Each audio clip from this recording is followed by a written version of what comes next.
Hey, I'm Marcus. And I'm Nick. We are working class nerds. Cue the intro.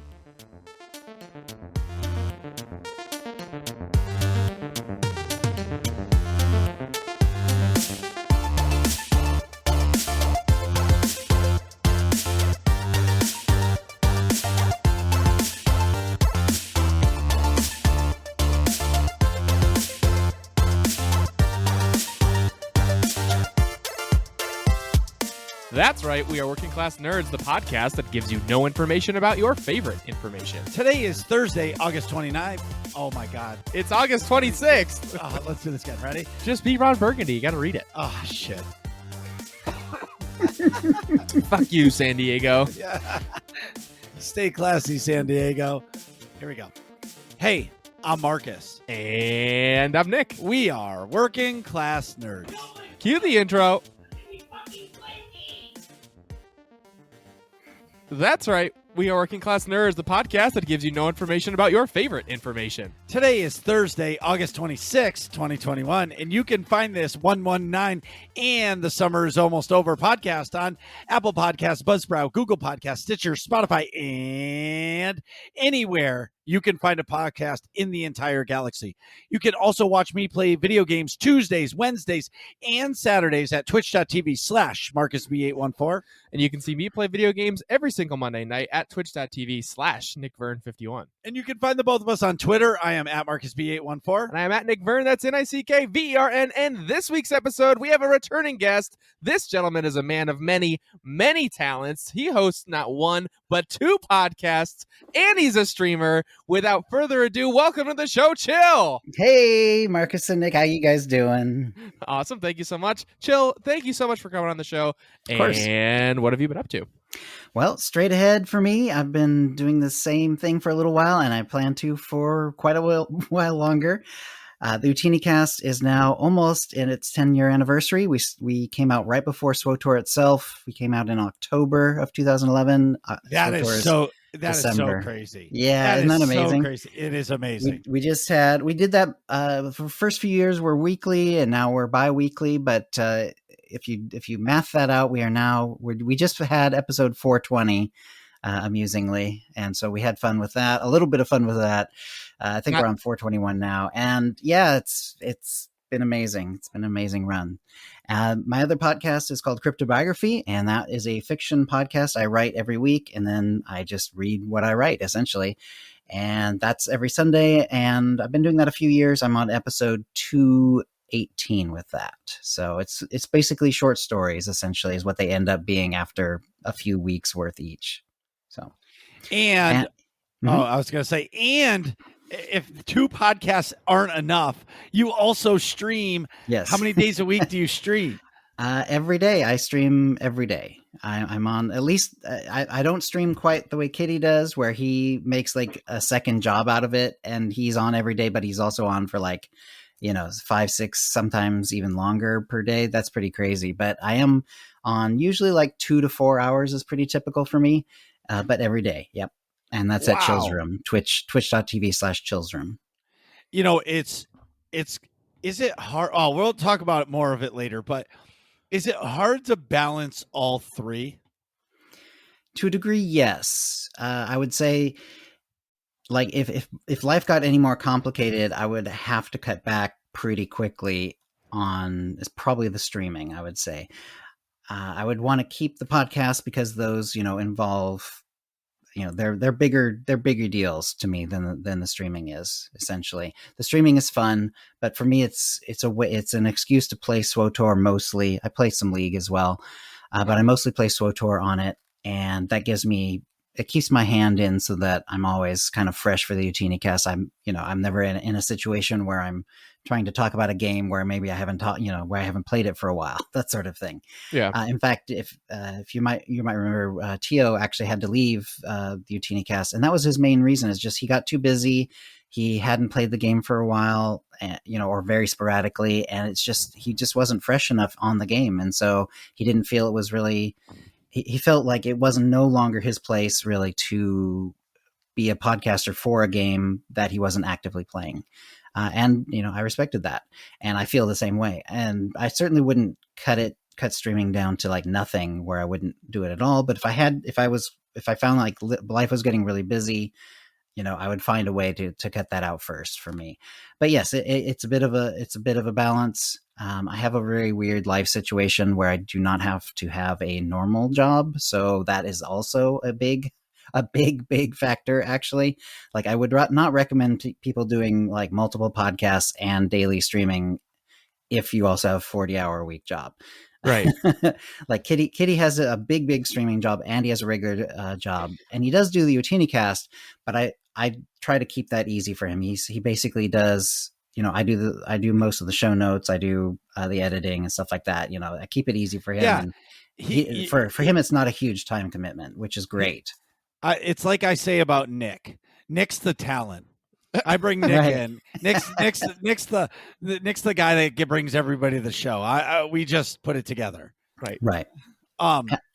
Go ahead. Having said that, and I'm sure you guys can back me up to some degree, once you have your podcast technically set up, like here's how you upload each episode, here's the program you're going to use for editing and stuff like that, it's pretty turnkey, and it doesn't take like the massive amount of time that you might think it might. Like if you haven't ever done a podcast before, if you've never had a podcast, but you're thinking about doing one, the hard part is like getting things set up. But once it's actually rolling, it's pretty straightforward. I find it takes some time. It takes some time, but it's not difficult, and you can make it go a lot faster too. There's little cheats to make like editing go quicker and stuff like that. So I will say to everybody, go back to the original Working Class Nerds. Oh God, the beta test, and just listen to it. Right. And then come back and listen to like 30 seconds of it, and then come back here. It doesn't sound like the same show. It's absolutely true. Absolutely true. And it's the same with the Ootinicast. We did a couple of really early ones that are basically were just tests, and they were just, they sound very little like what we ended up with later on. I would say for me, the Nick and Marcus combo, it actually works really well. Mm-hmm. So I handle all the pre-show stuff. Yep. So I set up the notes, I find the guests, I get the topics, like I handle all that. Nick is a way smarter. Nick is way better than I am with words in typing form. Yeah. So I'll type his notes and he'll just erase the whole thing, but he'll get the general sense of what it is. Yeah, I know what you mean, and then I reword it to sound better. But then the post show, Nick does it all. So after we're done recording, I click save. As soon as I'm done with that, Nick steps into the chair and he edits the podcast. So it's almost like, for me, it's like a 1-2 combo. I handle the front end, he handles the back end, and it works. So I do know what you mean about, having that balance between the show. Right. Yeah. I mean, what you were saying about it being like turnkey, I mean, I think tonight's a great example. Marcus and I had the notes set up ahead of time, but then basically we sat down, plugged the microphones in, and went. There's not a lot of extra stuff we have to do now. Well, right. Just going with that, Nick, it's in my old house, I had to set up a table, a podcast, like the mixer, run all the cables because I didn't have space for it. Right. But now in my new house, I have like a shelf that's next to it. My mixer stays plugged into my computer. Nice. Every day. So all we have to do is attach the mics, attach the boom arms, and then it's going to be even better. I would say probably by Thanksgiving, our studio will be done, which is in another part of my house that I built. Once that's done, I mean, the microphone boom arms will be hanging on the walls. All we'll literally have to do is pull the boom arms out and click record, and it's just going to be on. So for that, it's going to be really great. Slick. Yeah, yes. That will be great. But what was I going to say? But back to your streaming, do you find yourself a story first streamer or a chat first streamer? Ooh, okay. I would say, well, it's kind of an awkward question because actually I think I focus more on the chat when it's really rolling. But on the other hand, most of what I'm doing when I'm playing is the story. Like I've been getting more into like Galactic Starfighter. I have an actual Galactic Starfighter character that I'm on multiple times a week now. And I also have a PvP character, so I'm doing PvP weekly as well. But historically, what I usually do is just a lot of alting and a lot of going through the story with different, different characters, different genders, different like light side, dark side choices and stuff like that. So the story is very important, but I don't like necessarily like stop talking for the conversations or anything like that. So yeah, I would say definitely like, when people are asking me stuff in chat or there's something going on in chat, I'm usually acknowledging that over the story itself. I would say it would be different if I was the kind of streamer who, like, there's a lot of streamers out there who, like, their thing is like, let's play the newest game and play it like, so it's like new game every time you watch me, and then it becomes more about the personality to draw people in. But then like as far as the game they're talking about, then it's that particular game. And then I could see in that case where maybe, you want to experience the story a little bit more. But for me, for SWTOR, it's a lot of fun to just see the story. Maybe do like right now I'm doing Lee Van Cleef, which is very, very dark, like Angel Eyes from Good, the Bad, and the Ugly. And also using only guns. Like I'm not using any rockets or bombs or anything like that. And I'm on a bounty hunter. And so it's really limited the stuff I can do, but it's a lot of fun. And then of course he's like really, really dark as well. And so I get to see the dark side stuff, which tend not to see as much. Partly I'm aimed towards the light side, and then partly it's because I tend to do cosplay characters. And a lot of them tend to be superheroes. So I see a lot of the light side, and so it's nice to do the dark side.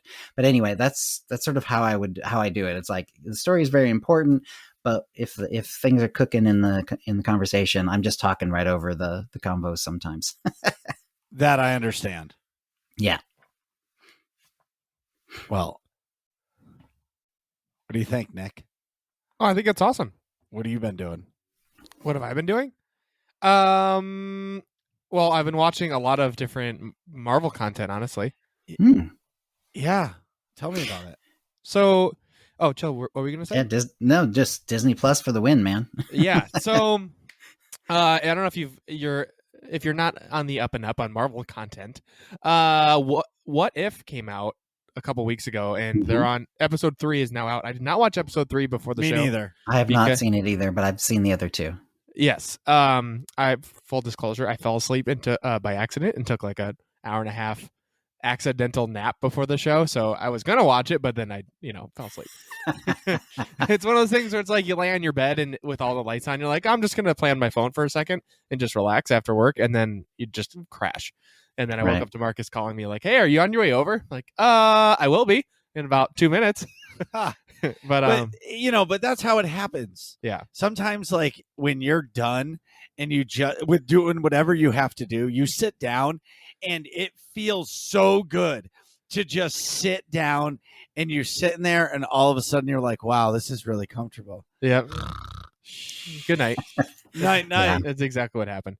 I had all my stuff put away for after work, like dishes were done, all the above. I ate something, and I was just like, I get to decompress until the podcast, and out like a light. But anyways, Marvel What If, I think it's pretty interesting. The stories aren't super compelling because it's a lot of retelling stories you already know with different characters, or like the events are slightly different. If you're not familiar with the premise, it's a lot of different scenarios of things that you already know about. I'll give you an example. The first episode, there's a little small change where in Captain America, the original movie, Peggy Carter stays in the room instead of going up to the observation deck. And so certain things in the story change. And long story short, Steve does not get the super soldier serum. Instead, Peggy does. So Peggy becomes the super soldier from back in the 50s, which is pretty... And the episode plays out with her as a super soldier, which is interesting because it has a lot of branching effects you might not think about. But that's cool. And then the second episode, I'll just let you watch it, but I think it's cool. I think it's a little bit, it's not super duper entertaining because they're not new stories, but they're stories you're familiar with like a different flavor to them. I personally loved the Peggy Carter Captain America episode. Yes. I think that they tied together Stark. Steve Rogers still had his part because he was Iron Man. Right. Yeah, Like that was there cool. was right. was cool. There's a bunch of things, but here's the other thing. I feel like they're piecing it together for the multiverse of madness. Yeah. The Doctor Strange movie that's coming. I feel like these are going to tie in a little bit. Right. The second episode with the Black Panther and Star-Lord, I was middle of the road on that episode. I feel like the plot didn't make a lot of sense to me.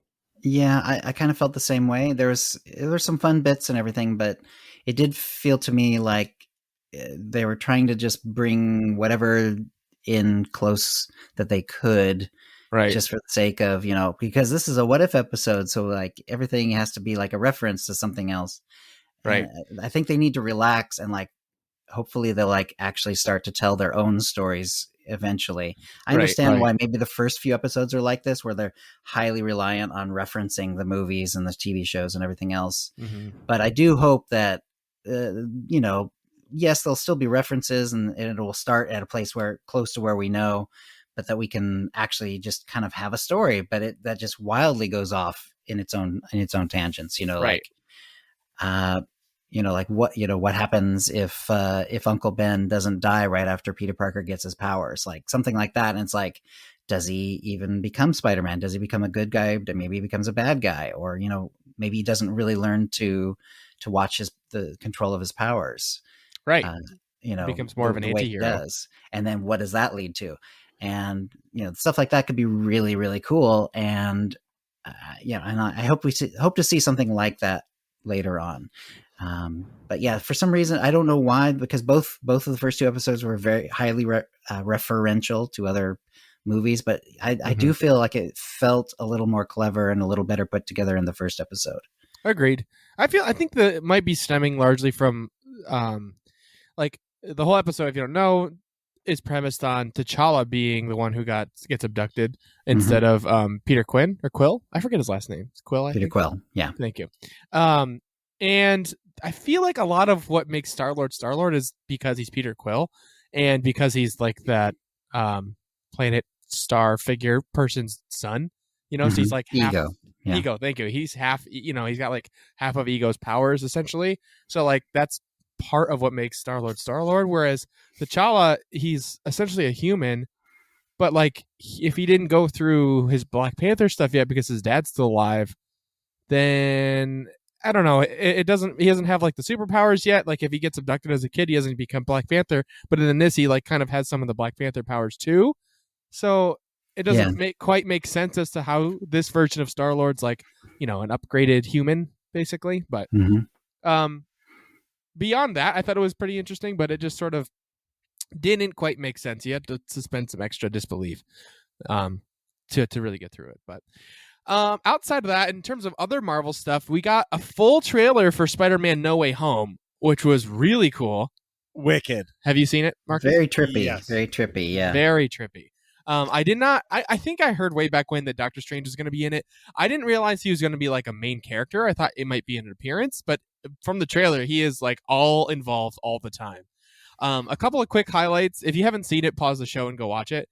But they're bringing back. Basically, the trailer outlines that Peter, in the previous movie Far From Home, he gets outed as Spider-Man. That's obvious in the trailer. Spider-Man. Yeah, Right. Spider-Man J. is Jonah Jameson. Yep. I love that it's J. Jonah Jameson that does that too. Me too. I love that actor. He goes to Doctor Strange to say, "Hey, can you like make it so that no one knows I'm Spider-Man? Because like this is really affecting people I love, and like, I don't care if people I know selfishly, but like it's affecting my family big time, and this is not cool." And so they go through it, and it causes some substantial hijinks when Doctor Strange casts the spell. Cause some problems, yeah, big time, like multiverse type problems or Spider-Verse, if you will, because you get for sure the original Doc Ock from the Raimi trilogy, like with Tobey. The original Spider-Man movies. Yeah, the original Spider-Man Yeah, movies. love Tobey those. Maguire. Yes. And then also you Tobey.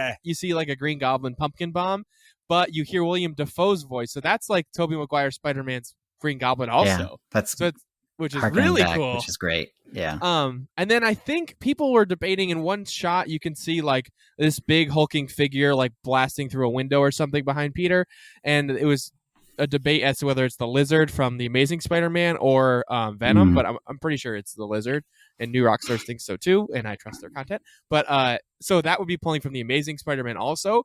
So my point being, we have confirmed all these villains from the other two Spider-Man franchises. So I'm really hoping at least we get a little cameo from the two like other Spider-Mans. So we are. Yeah. So I guarantee Miles Morales will be in it. Well, and Spider-Gwen and Spider-Pig. I want Spider-Pig so bad, or Spider-Ham or whatever. I want it Into all. the Spider-Verse was just such a great movie. Yes. That's fantastic. So when I ripped my arm, when I ripped my bicep off my arm, a couple of years ago, I must have watched that movie 5 times because I couldn't leave the bed, and it was the last thing played on Amazon, and I was in so much like pain that I just kept watching it. That movie is so good, and if they continue to, if they make Spider-Man like awesome, like this could go like they could. I think Spider-Man and oh my God, the other character, Doctor Strange and the Guardians of the Galaxy and Thor, they can carry Marvel through the next phase. Yeah, in my opinion, I agree. Right. But I, like a weak bitch, I have not watched the new Spider-Mans. Yeah, which is crazy to me. You know why? It's because they're not on Disney Plus. Yes, they are. No, they are not, because Fox still owns it in Sony. Oh, right. And they are not on Disney Plus yet. And they're the only way you can get them is if you buy them. Oh, I see. You can't stream them on a service. You can't rent them on like Amazon Video or something? I don't want to rent them. It's like $4. Yeah, but I don't want to, like, I like to have it, like, I'll play half the movie and then like have it if you're gonna pay for, if you're gonna pay money directly for it. Well, I don't mind paying $4 to watch the movie, but the likelihood that I'm going to sit on a couch for 2 hours and watch the whole thing at once is probably pretty slim. Right. But there's nothing wrong. I don't mind watching like an hour and waiting for like a lull and shutting it off and like doing whatever I have to do. Yeah, I get you. And come back. But once you start a rental, you have 24 hours to finish it, and I can't guarantee that I'll be able to do that. That's fair. I get you. Actually, speaking of which, I did that with Into the Spider-Verse. I watched the trailer earlier in the week, and then I think last night I started watching it, but I was like falling asleep halfway through because it was, bedtime. But midnight. Yeah, it was like midnight. But I'm super excited for it. Also, like, there's some timey-wimey stuff happening with Doctor Strange. He's got I forgot what the amulet's called, but his necklace that he used to hold the Time Stone. It's like the amulet of Agamemnon or something like that. So in this timeline, in theory anyway, that's destroyed. So either he rebuilt it or something. Like Thanos crushed that in his hand originally in either Infinity War or Endgame. But so either he remade it or made a similar one or something, or like went back in time and got it or something like that. Something's going on with that because he's wearing it in every single scene in the trailer. So I don't know what's happening there, but yeah, I always get nervous whenever I see either time travel or multiverses used as a plot device, because like while it can be used well and there are good stories using those, it can also get really either messy, confusing, or just too, like, the plot becomes completely reliant on the time travel or the multiversing to sort of wrap everything up. Yeah, it's like that's the answer for everything. It becomes the ultimate answer. Right, exactly. Like, when we had Infinity War and then Endgame, it's like they did okay with that. I think at least they didn't make it like so that the time travel was like the sort of a Deus Ex Machina at the end. It was like the whole plot of the movie. So you kind of had to go along with it, which is fine. Also, the fact that I also kind of appreciated the fact that they decided to make it so that time travel isn't going to just rewind everything, but instead it only allows you to fix certain things, because like they weren't able to snap it and have everything just completely be undone, they had to snap it in a way that just everyone came back, but they still lost 5 years and everything's really weird for them. And, Right. like there's still problems involved, which was kind of cool. Cause like time travel can get really out of hand. Like it was really done really well, for example, with the second Harry Potter movie. Yes. Was it the third? The third one. Third. Yep. Yeah, not Chamber of Secrets. It was the third Prisoner one. of Azkaban. Prisoner, right? And that one was really well done because like everything that happened the first time through already had the second time through already affecting it, but you just didn't know. Like Right. there was hints, but actually nothing else was changed. Like it was already changed because of the second time around. But Right. then when you see the second time around, you can kind of work out how everything kind of worked itself out, which is really cool. But then there's like Cursed Child, which is just a nightmare of like really bad time travel storytelling, where it just like everything's Yeah. a mess, and it completely destroys like a lot of the power of some of the main storyline, and it's like, Right. why did you do this? So I always get nervous because, and it's the same with like the Terminator. Like the first couple were great, and then it just gets so messy. It's like, how does this timeline even exist in the first place at some point? Right. But anyway, Have so you I'm hopeful, but I'm nervous. Let's put it that way. yeah, of course, as you should be. Have you seen Loki yet? I did. That was a lot of fun. Very weird. I don't know what to make of it because it's like I'm not sure what in the end they were really doing with it. I mean, I guess they were setting something up for the future, but Yeah. Well, I think it got very strange. I think it'll be cleared up in Multiverse of Madness. I think that's Right. what this is all culminating to between WandaVision, where Wanda is obviously getting all these powers and like can manipulate space-time herself, and then she, made it her own world there. And then that was a really good series. I enjoyed that a lot. Then you've got at the end of Loki, you've got you had this one sacred timeline, which is really like a bunch of different timelines sort of following the same path, but not too many large branches. Right. It's like they're like almost like a rope is the way I think about it. Where And like they're close enough, but like nothing is too crazy. And then at the end of it, now it's like there's no rules. The cuffs are off. Anything can happen, and it's complete and utter chaos. And then in this movie, No Way Home, I think we're gonna get even more of that. Like they're completely breaking the space-time stuff, and I don't know where this falls in relation to the events of Loki, because if it's after the fact, then maybe like this is even making it that sort of multiverse worse. Well, no. So I think it happens. I think the way I'm starting to understand it is, in my opinion, it's gonna like when Strange does his stuff with like messing up the multiverse, I think that's all at the same time as Loki and Wanda. Yeah. And I think they're all connected. I agree. That's what I'm trying to say is, and all three of these are like contributing to the unraveling of their actual that's timeline. correct. Yes. And for me, I felt the same way you did, Chill, about Loki. Mm-hmm. Like WandaVision is the best made TV show of my lifetime. Like I could see that type of show. Like you could say The Sopranos, Game of Thrones. Game of Thrones is whack. For me, it's Breaking Bad. But okay, Breaking Bad, exactly. Yeah.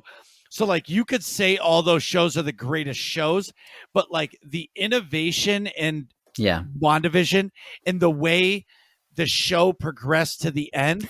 Yeah, it is the best. They literally took styles of the sitcoms from the 50s and the 60s and the 70s and the 80s and the 90s and then the aughts. Right. That was so fun to watch. Agreed. Right. So for me, it was probably the best show ever made. Right. Mm-hmm.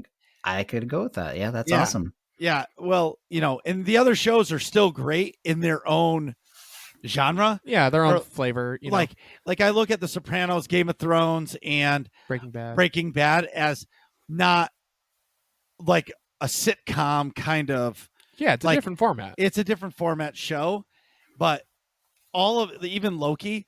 So I watched the first episode of Loki and I was like, okay, that was good. Then Nick turned me on to the YouTube channel New Rock Stars. Oh yeah. Okay, so they break down all of these shows. Like all the Easter eggs, all the hidden meetings. Yep. Hidden So- meetings and references and stuff like that. Mhm. Right. So I watched. I watched some like that, some of them too. So I watched the first episode of Loki, and then I watched that like breakdown of it, and I was like, "Oh my god!" And I watched the episode 1 again, and my eyes were open. Yeah, I feel like the new Rockstars content, it's almost like watching 2 episodes. because Right, exactly. There's like what I catch the first time through, which is, the general plot, when what things literally happen. And then like I'll watch the new Rockstars breakdown, and it'll be like a whole second episode's worth of content that they're explaining I missed. And I love them so much. I bought a Miss Minutes T-shirt. Yeah, me too. Well, yeah, you bought it for me, but Well, That's you know, what I mean. awesome. Well, Yeah, you so- know, Tara Strong voices Miss Minutes, and she's also a voice actor for SWTOR. So there you go. See, I did not know that. really? Yeah, absolutely. Oh. But she does Risha as the smuggler companion, and she does Holiday, Theron Cedric's buddy companion of your companion. No kidding. I'll show a master. Mhm. And she's also in Fairly Odd Parents. She was And- also Timmy on Fairly Odd Parents back in the day, and she also Oh did my other God. stuff too. Yeah, she's really got quite an IMDb page. Powerpuff Girls, Little Powerpuff Mermaids, Girls. Teen Titans Yeah, Go, and that pony thing, My Little Pony. She does Little one Pony. of those. Rugrats. Rugrats. Dynamite. Rugrats. Wow. Rugrats. That's bringing me back to my For- childhood. Yeah, There's a for me, lot it's of- for me out of her thing. Besides SWTOR, of course, it's Fairly Odd Parents. Timmy Turner. That's pretty amazing. Oh, yeah, for Because, sure. My son kind of liked it when he was a kid and stuff like that. So it was like, yeah, I watched that almost every day after school for a good chunk of time. That was awesome. It was a fun show. It had like 8 seasons or something like that too. Yeah. That just blew my mind. Yeah. All right. What else was I going to talk about? Oh, so Horizon Zero Dawn, my stream game, which is awesome. Thank you everybody in the nerds community for watching my streams Monday nights. Nice. This Monday was epic, just like last Monday. Horizon Zero Dawn's getting even cooler and cooler. Like I just got an ability where I can actually tame and ride the machines. So like that's really cool. I don't have to kill them all the time. I can like use them to fight for me, which is awesome. The only sort of tricky part for that mechanic is I have to sneak up on the animal to do that, or the machine to do that. But still, who cares if I can, get 1 or 2 friendly before I start a fight? That's awesome. The other thing too, Nick, is what's awesome about Horizon Zero Dawn is you're through like complete tutorial mode. Right. So now it's like you have to remember how to play the game Right. and like what you were doing. Which I will say is kind of tricky, only playing the 1 day a week. Like I don't want to play outside of stream Of course. because like I don't want to I want my viewers to like go along the story with me, but like at the same time I'm like, oh, I want to keep playing because it's wicked interesting. And like selfishly speaking, it's fun. But yeah, I can't I feel like I'm cheating on the stream if I play outside of stream. But speaking of stream stuff, it's awesome. Another awesome thing happened this Monday. I got raided by a person I do not know, is not in the nerds community. Their name is One Fei Fei, Faye. And she plays Horizon Zero Dawn also. It just happened to raid me with a bunch of people cool. because I was playing Horizon Zero Dawn. She's like, "Yep, hey, just like to raid new people. Have fun. Like, glad to see people playing this game." Like, that was awesome. I never had that happen before. Yeah, typically I've had Marcus or Kemiri or lots of other folks raid me before, but that's all people that like I know through the nerds community. But you know what I mean? This is the first like completely random person. It was really flattering. It was cool. Dude, no. You can't undersell this. Okay. Okay. Like it is a big deal. And Chill knows when you get raided by somebody, even if you know them, Yeah. or even more so if you Yeah. don't know them, like that community is rating your channel and bringing their people saying this person is let's say a safe place, Yeah. or somebody like I would like to support. Right. And then even more so that person, what was the person's name? One Faye, basically. Okay, one Just called him Faye. Yeah, all right. So Faye rated your channel and was like, I hope this guy's not a douche. Right. They're taking a risk on me They're too. taking a huge Yeah. risk. Especially because like I don't exactly look not douchey on stream. Like I'm wearing a Hawaiian shirt unbuttoned with a See, gold I- chain. I think you which look is pretty great. Oh, I think you look ultra douchey. That's exactly what I'm saying. Like I Yes. look like it's on purpose, you know. Like, Right. Yes. Right. but like it's a big risk for the other person, you know, and I just appreciate that they took the risk for me. Well, and so for me, for you, like it's that one point in a stream, like your stream career, where Yeah. you're like, holy shit, there's a community outside the people from our community already. Right. And it's such a great feeling. Yeah. And it changes your whole mindset, I believe, in stream. It was weird. Yeah. It was, like, yeah. go ahead, Marcus. It Sorry. does. Yeah, absolutely. It's so awesome. I'm so happy for you. It is tough because I only do story stuff on Saturday nights. Yeah. And I only play my story, that one class story, on Saturday nights. Right. And I do understand what you're saying, because by the end of the week, you're like, what was I doing? Yeah. You know what I mean? And like sometimes, like I'll in the middle of the week, I'll be like, oh, I really, really, really want to play, but I don't want to take that away from the chat. Exactly. Or the stream. Yeah. Because if somebody knows that you're playing the game, and what if they've played it and you're getting up to their favorite part of the game? Yeah. I love this one mission or this one side Or quest. I can't wait to watch them do it. Huge plot twist Yeah. that your mind is going to melt, and then you play it on your own, and they're like, wait a minute, did I miss a stream? Oh, no, I decided to play it on Wednesday. Oh. Yeah. That's wah, not cool. wah. Yeah. So, like, yes, I do understand what Yeah. you're saying. Sorry. No, I was just, it's crazy. It was a wild ride, like realizing that Faye was not like in the nerds community, basically. Just being like, I hope you got her to join the Discord. Yeah, of course. But, I got to set up those little alerts, by the way. I can show you how. That's easy. That like scroll through. That's cool. But yeah, it was awesome. I had an awesome stream, and I'll be streaming again next Monday, 8:30 to 10:30 Eastern Standard Time. Marcus, how's it going, and what have you been up to? Holy cowabunga. So we have been progging Explosive Conflict Nightmare for very, very, very long time. Whew. Yes. And Chill, progression rating is not for the week of, like, the faint of the week, or the week of Faint of Heart. Faint of Heart. Thank Yeah. you. Thank you. Mhm. Because Constitution. like Whatever. you can spend an entire night on the first boss because the team chemistry just isn't perfect that night. Yeah. And then you one shot the second boss, one shot the third boss, and now you're working on the fourth boss. And so we've pretty much gotten to a point where we get good work on the final boss, which is Kephis, the first Kephis. Yeah. And the OG Kephis. Yeah. OG Kephis. I like that. So that term actually applies to him too. yes. This week we got Kephis to come down off the walker 7 or 8 times, and we really, really, like, I learned how to like face tank him. My chat was exploding with helping me. Like, I can't think. Like, okay, there's a chat tag. Okay, there's a tag you can put on your thing, like no backseat gaming or backseat gaming allowed. Yeah. I have backseat gaming allowed because I want all the help. Right. Right. And like I tell everybody, there's only one rule to the entire nerds community is don't be a douchebag. As long as you follow that rule, we're going to get along great. You want to swear? No problem. Just don't be a jerk. Yeah. But everybody was helping me. They're like, Marcus, when you land, do this move. And then when you get the first dot, use this move.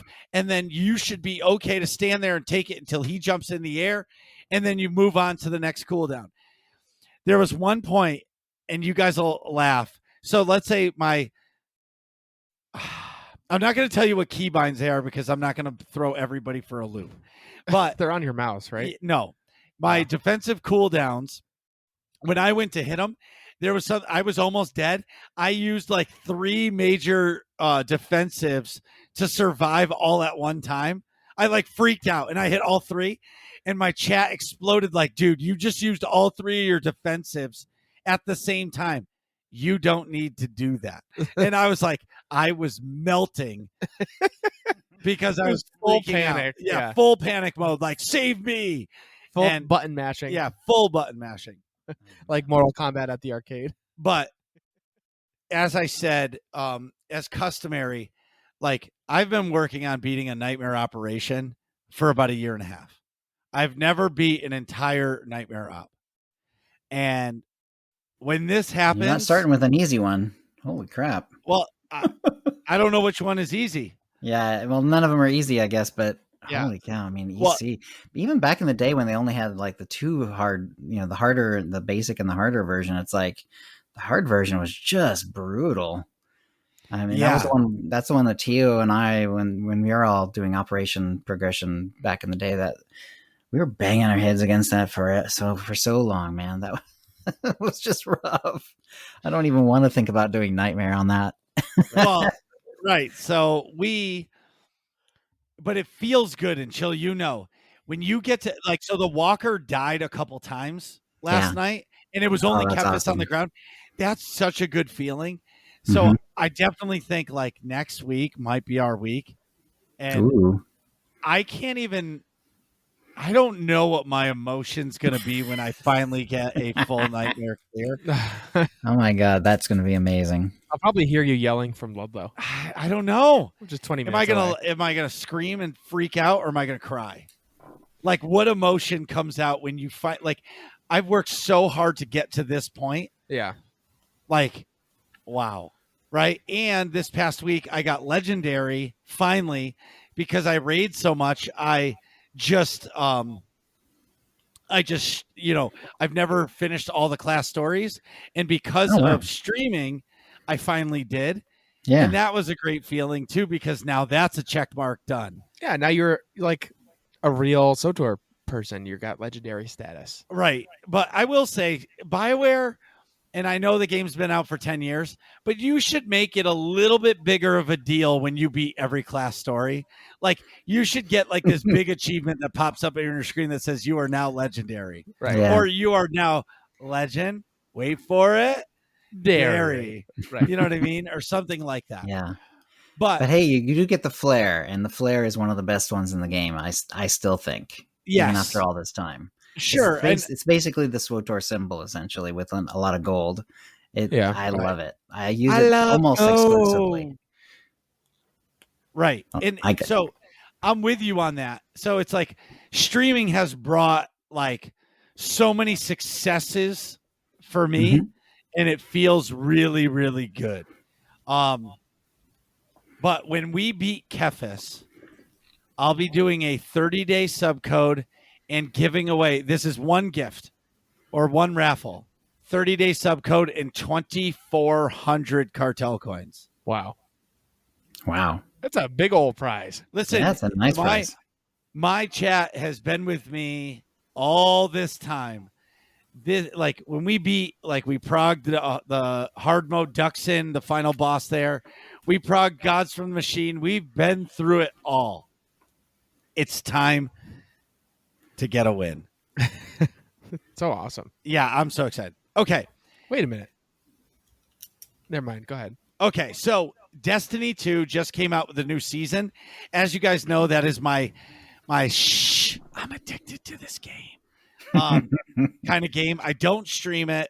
As you guys know, people have been asking for it, but I don't want to take away from SWTOR streams, and I cannot stream more than 3 days a week. I just can't. Yeah. So I've been playing that. The news is crazy. You want to talk about a roadmap for the next year? They dropped the hammer on the next year of content, and it's amazing.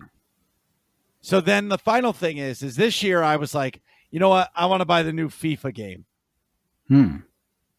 Just because I feel like I enjoy it. That's a game where you can sit down, play a 20-minute match, and get your fix, because I love soccer or football, and Me too. get that little itch of playing the game. Even if I play it 10 times, it's worth it to me. Here's the bullshit. The PC version will not have any of the FIFA 22 updates to the engine. What? It is the FIFA updates are only coming to the Xbox and the PlayStation.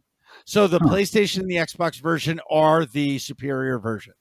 That doesn't make any sense. It's because they don't want to have to work to port it to the PC. That's bizarre. Well, because on the Xbox and PlayStation, it's one way that game can run.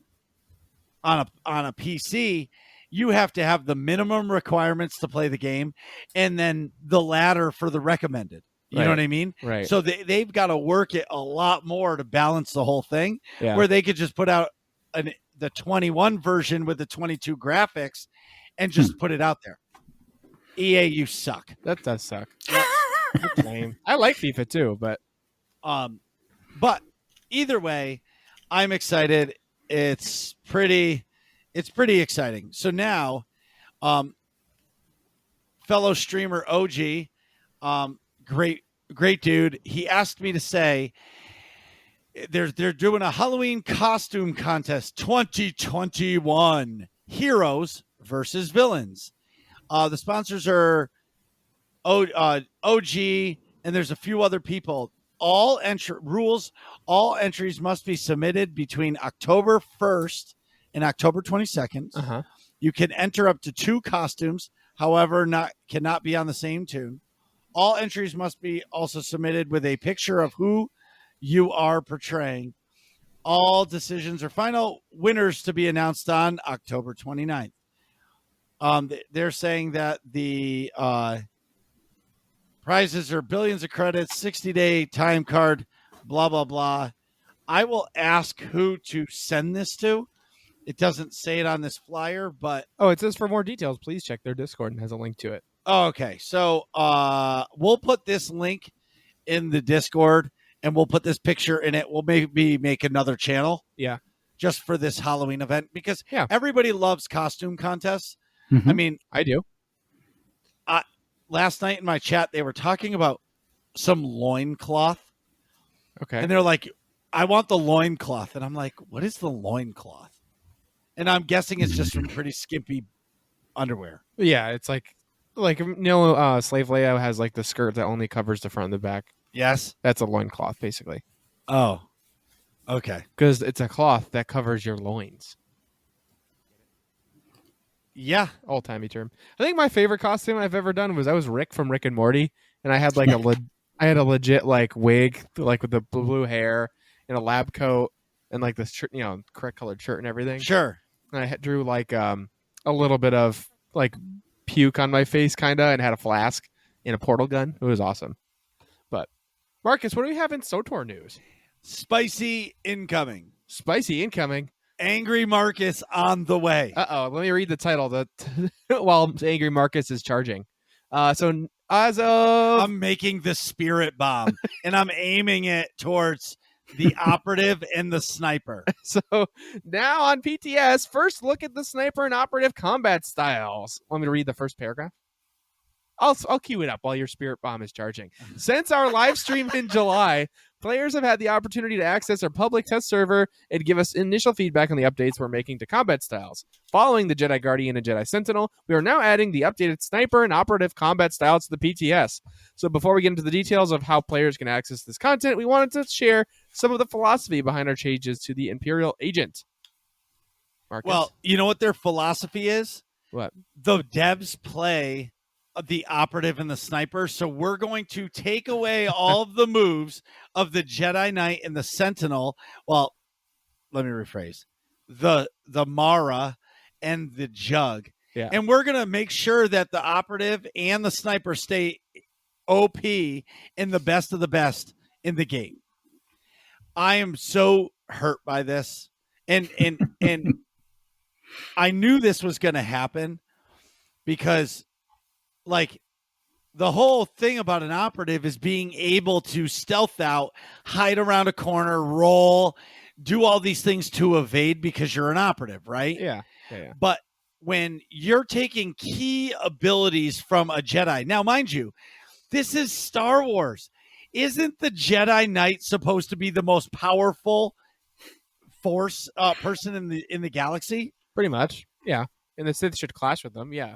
But in SWTOR, the Jedis are nothing compared to mercs, sorks, and operatives. Operatives. Yeah, that's not cool. You got to balance everything, you know? Crickets.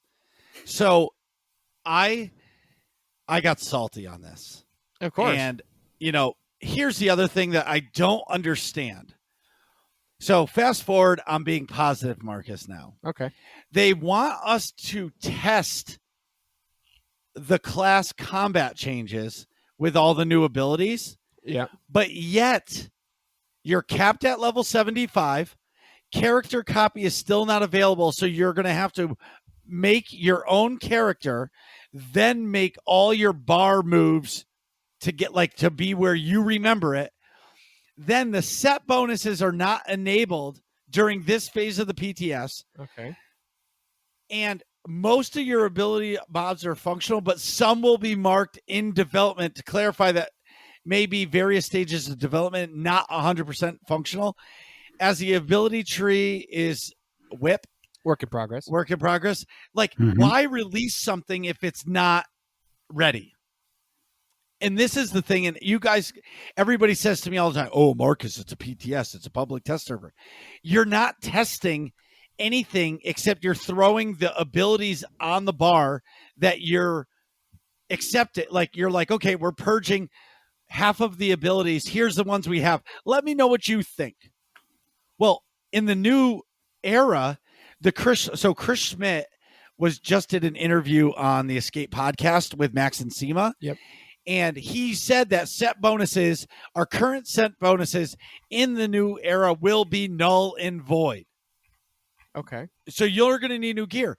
So now you're testing something with gear that isn't going to be yours, that isn't going to be right. And and now they're telling you, let me know, does it feel like you're playing an operative?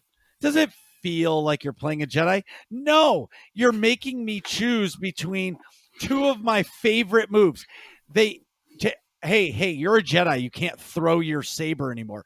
Say the fuck what? Right. True. What? Wait, did you just say that? Okay. So I don't understand it, but today they came out with the changes. So after all the craziness that's going on and people are upset. Yeah. And I mained a Mara and now I main a Jug Tank. Yeah. Those are pretty much the two classes that I've ever played. Yeah. For real, not story content. Right. Well, even I've played a bounty hunter once or twice, but I've never actually learned a rotation for anything else but those two. Yeah. So I'm pretty passionate, as you can tell. Right. And yes, Chill, I want your points, but I need to let all this spice. We just left Corellia. We got to empty the ship of spice. I got it. Not Corellia. Oh, my God. Kessel. Oh, yeah. Okay. So today, Guardian. Okay. So the saber throw is now standard across all Guardian disciplines gained at level 35. Okay. Well, no shit. You're a Jedi. Let's throw a lightsaber. Right. I mean, it's that should who is sitting behind the desk when they're like, we're going to take out saber throw? That's a good idea, right? For a Jedi. Hey, sniper, I'm going to take away your gun. Right. Yeah. I feel like, isn't that one of the only ranged attacks you can do as a Guardian? Well, you have also? a leap. Yeah, you have the but leap. That's it. But that's it. That's what I mean. Or a dual saber throw if you're a Mara. Yeah, but this is for Guardian, so I feel that's kind of important, no? Right. So for me, I don't understand some of this, but all of the things that they're changing, and we're not going to dive deep into this. If you want the deep dive, please next week listen to Ootinicast because they are going to go deep into this. And I would definitely say listen because they're going to go way deeper than us. Anyway, for me, and then Endure Pain is now a standard ability for the defensive discipline, but not for the offensive. But Endure Pain is now going to remove all cleansable effects so that you're cleansed, which it is now. But I don't understand. Why? I guess I don't understand why they're doing this. But again,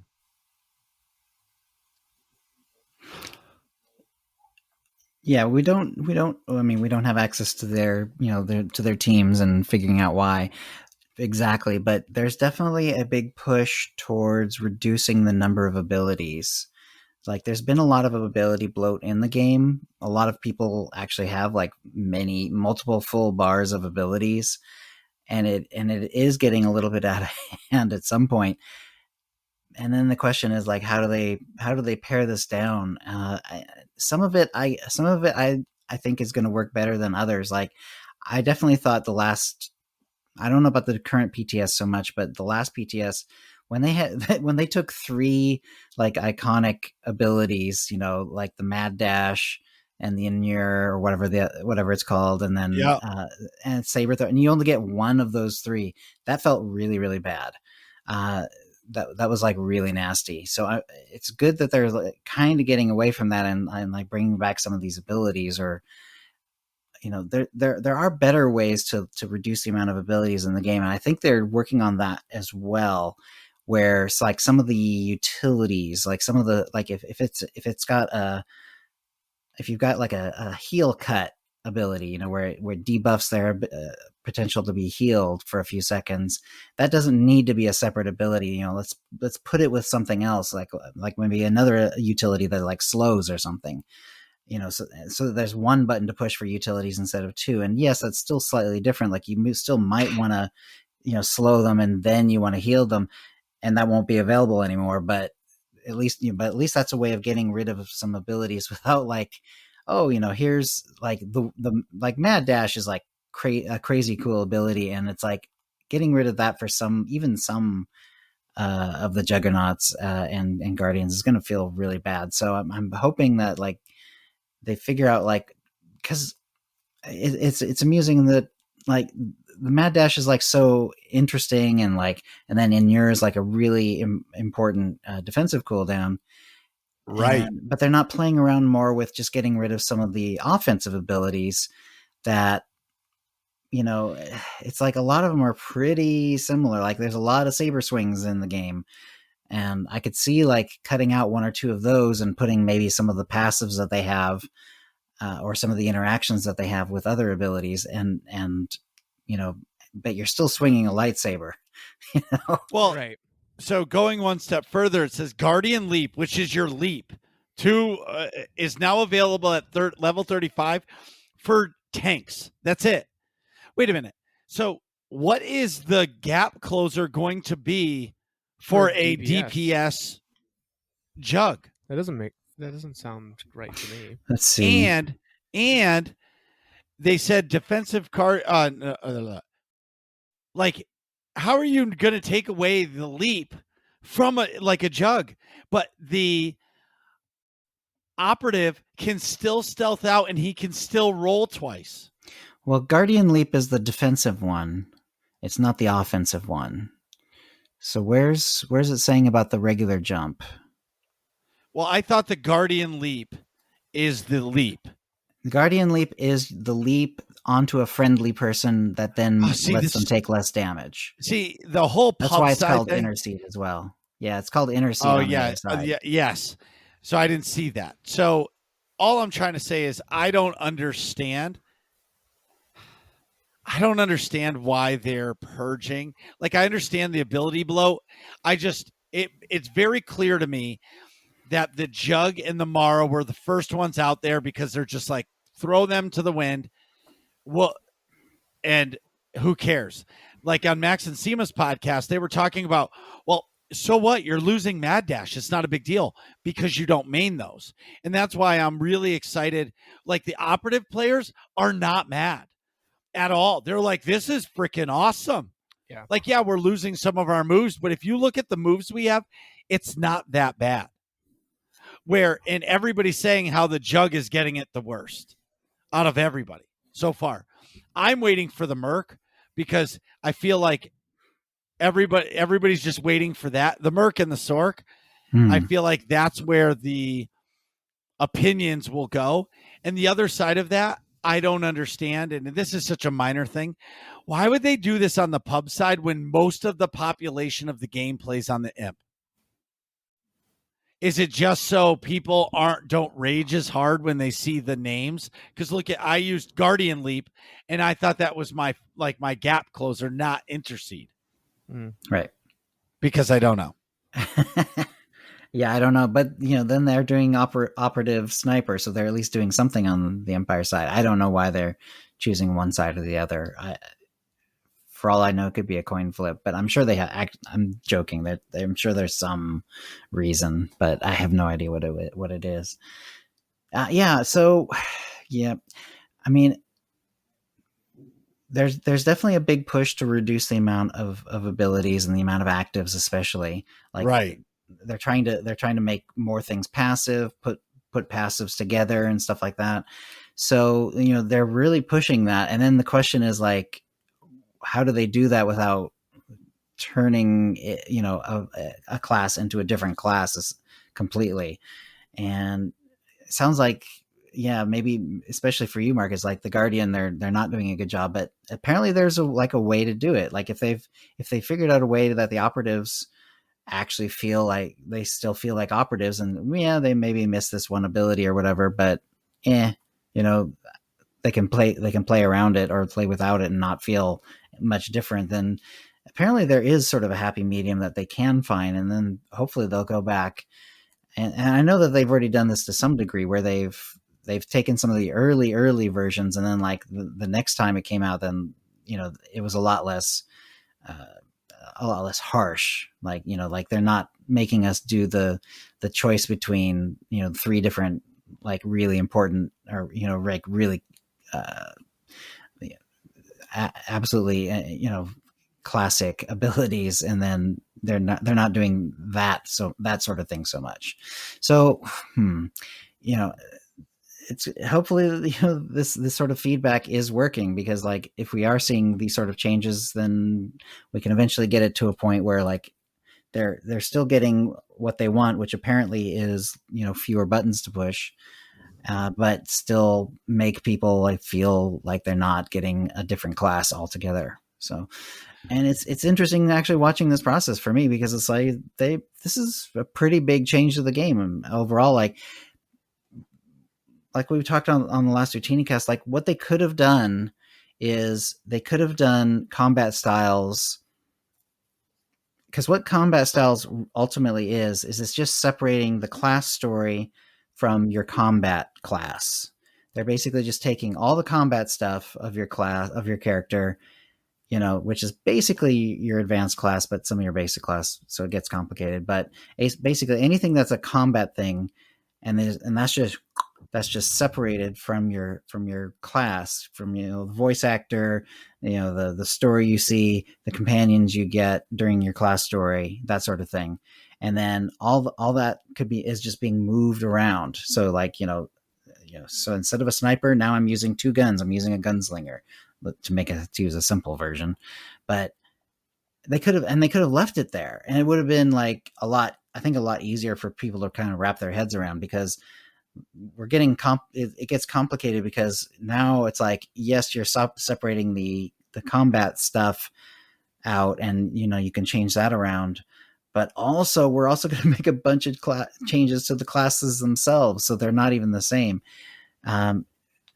Yeah, I kind of wish that they had like decided to do just the ability to move your combat styles around without making all these additional changes right away. Maybe make that for even just one or two mini .1 or .2 after the expansion, I suppose. But instead it's like it's making things extra complicated, because like you have to figure out what's going on with your combat style, but you also have to figure out within that combat style, okay, this is how it relates to like a regular juggernaut or whatever, and now we got to figure out like does this still feel like a juggernaut or not. And it's a lot to ask, so I'm glad that they're doing like a very long and very extended test server, because yeah, this is wild that they're even trying this. So a couple things. My final point on this is my mindset has changed. Like I just was spicy, right? Yeah. You Mhm. got full spice, but my mindset has changed. SWTOR has been the same for 10 years. And what I mean by that is it's been the same combat, the same everything for 10 years. Okay. Right. Now it's going to feel like a brand new game this holiday season. Why shouldn't we, like, as much as I'm upset about this, reading it on the piece of paper that like we're losing these things, but I'm saying let's just be excited. Now, if 7.0 comes out and it sucks and it kills the game, well, the game's dead. There's nothing we can do. But at the same time, why not be excited for the change? Because what if the game is so like I'm reading this through the lines. Like I've been saying this tinfoil hat forever. They're getting rid of these abilities because they're going to put this on the Xbox and the PlayStation. They've never said it. This is my tinfoil hat. I believe through and through this will be on the console at some point. Why? Because Elder Scrolls Online and Final Fantasy 14 are, and they thrive on the console. Mm. And you can play those two games with a controller. The other side of that, too, is if you think about how many people use a keyboard and mouse, everybody we know. Yeah. But think about how many people you know that use a controller. A lot also. And think about if this was on the Xbox dashboard or the PlayStation source. Who cares about PlayStation? If it was on the Xbox head store that says Star Wars The Old Republic, free to play, how many kids would download this game? Probably a lot. All of them. Yeah. Mm-hmm. So moving on, I'm excited for the expansion. I'm excited to see the new SWTOR. I hate seeing my moves lost, but I believe through and through, you can't actually test this because they don't have set bonuses. They don't have all the things you need to actually be able to test it because you're still at level 75. Right. And Chill, you've been around for 10 years. We're at the end of August, right? Mm-hmm. Yep. This, in my opinion, if it's not ready, delay it until 2022. Like, in my opinion, because this expansion, like we all know the game's not going to be playable on day one of the expansion. That's just every game that releases, right? Day one is always a shit show. It's nothing against BioWare. It's just the way it is. But day two on, if this expansion isn't good, it's going to hurt the game. Right. So look at Lego Star Wars Skywalker Saga just released their trailer. Yeah. That was supposed to come out holiday season. They pushed it till spring of 22. Yeah. But they know that this product has to be good the day it comes out. Right. No one's going to go back and play that. Because afterwards. that trailer, I am buying an Xbox for that to play it with my kids. As you should. Right. Okay. Moving on. In AIE news. Tuesdays are our mandatory fun night in Star Wars Old Republic, where the fun is mandatory, but attendance is not. That runs from 9 p.m. to 11 p.m. Eastern Standard Time, and we swap between the awesome, authentic to Star Wars, slightly gory Imperial side, and the Sunshine Rainbows. You befriend all of the enemies, and they just go nappy nap time when you defeat them. Republic side. Also, Fridays are the place to be in AIE. So the first Friday of every single month is Master Mode Flashpoints. That is the most difficult Flashpoint variety, if you will. Flashpoints are like 45 to an hour long group content. The second Friday of every month is hard mode training. So that is the medium difficulty, which is a lot more than medium. Operations and things. I think Marcus gets involved with that, right? Yeah, I love.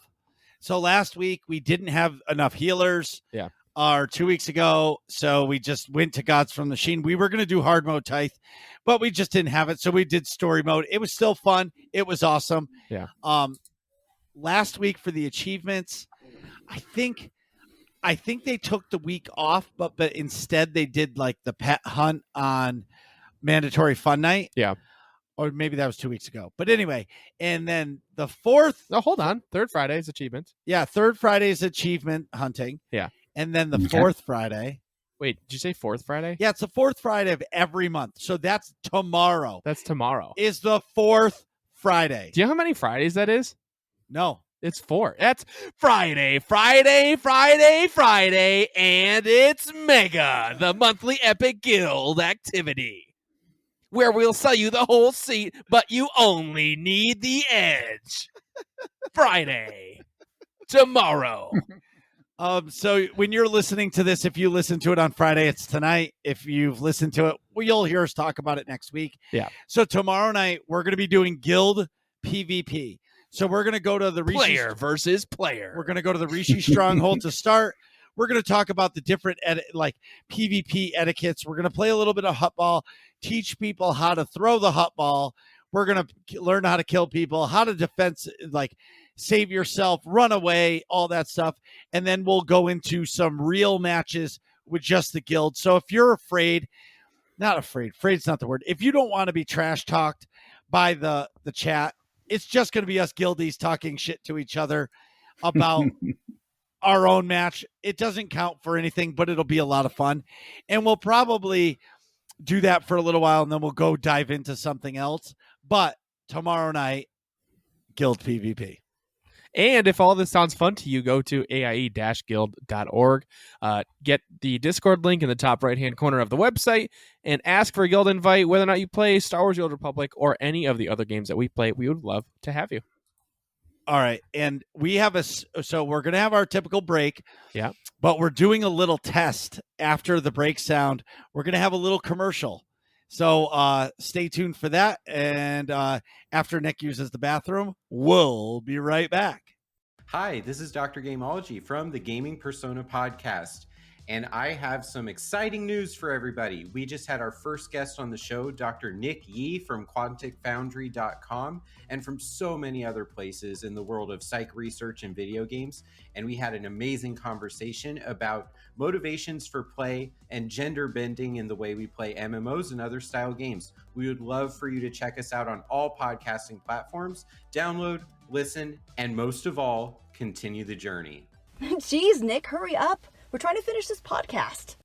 And we're back. So today we are chilling with Chill. Oh, my God. We're diving into all the crevices of his giant refrigerator that is the content he creates. So, oh, my God. That one's straight out of the database. I'm out of here. First things first, I know you've talked about it already on today's show, but could you just give us a quick breakdown of your 2 different podcasts? Sure. The first podcast I was ever involved with is the Ootinicast, and that started in 2011 on the run-up to SWTOR's release. We actually did launch a couple of months before it actually did release, and we were actually working on the podcast for a few months before that.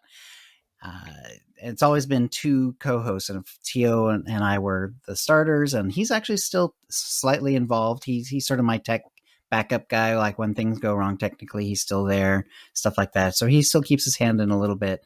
But anyway, it's always been 2 co-hosts. It was Tio and myself for years. And then it was Dr. SWTOR, who is now known as Dr. Gameology, and he's got his own podcast now. He's doing some fun stuff too. So check out Dr. Gameology. You can follow him on Twitter, and then from there, it's easy to find his podcasts. And now I'm with Kitty, and Kitty's awesome too. And it's been a lot of fun to have all the different co-hosts, and Kitty's just a great guy too. So that's been awesome.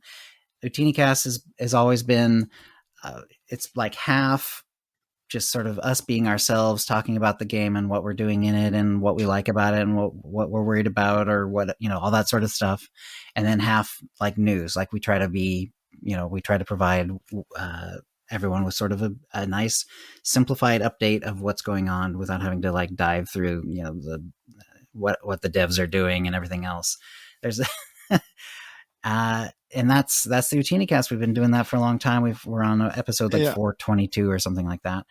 And then, yeah, go ahead. No, what I was going to say about, Ootinicast, that was part of reason why Nick and I have this show. That's true. I forgot about that. Yes, because I guested on your podcast. I reached Yeah. out to you and said, Right. "Hey, I'd love to talk with you guys." And you're like, That's right. "Perfect. Come on next week."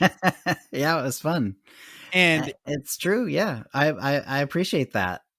and I remember I was so nervous and you guys made me feel at home. And you know when it clicked, when you know things go right, is when you get a message back that said, "Hey," a few weeks later, "Hey, you want to come back on the show?" Shit, Yeah. yeah, I do. I remember that. Like, you got a second invite? Yes. And you know, and that's where the content creation for Working Class Nerds started. Right. And then it just grew from there. But, you know, I want to dive deep into Ootinicast real quick before we Sure. jump into the next podcast. What's it like having a podcast for 10 years and having your original co-host leave? Right. So let's see. I think Tio, gosh, I didn't like, it's like I never really noticed. It's like even though I knew it was going to be important when he left, I never really like took a mental note of exactly when it was. So I would have to actually look back on, but it's about half and half, I think, in terms of time, although more episodes with him because we were doing the weekly thing rather than the bi-weekly thing for most of the time with Tio.